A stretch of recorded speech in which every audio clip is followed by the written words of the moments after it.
Sir, सोलापुरातील एका धार्मिक स्थळामध्ये वेगळी घटना घडलेली आहे. काय नेमकी घटना आहे आणि काय ते प्रकार? काल रात्री सोलापूर शहरात अंतर्गत MIDC पोलीस स्टेशनमध्ये एक फिर्यादी येऊन फिर्याद दिलेलं होतं. त्यांच्या मुलीला त्यांच्या घराजवळ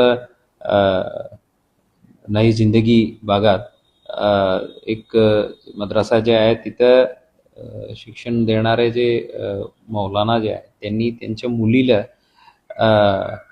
काही अप्रिय स्पर्श केलेलं होतं म्हणून त्यानुसार चौकशी करून ताबडतोब आम्ही 53 वर्षाच्या आरोपीला ताब्यात घेतलं होतं आणि जे पीडित मुली आहे तिलाही आम्ही प्रोसिजरनुसार पूछताछ करून आम्ही MIDC पोलीस स्टेशनमध्ये BNS 7478 पोस्को कायद्याच्या 8, 10, 12 आणि ज्युव्हेनाइल जस्टिस ॲक्टच्या 75 कलमान्वये गुन्हे दाखल करून या आरोपीला आम्ही अटकही केलेलं होतं.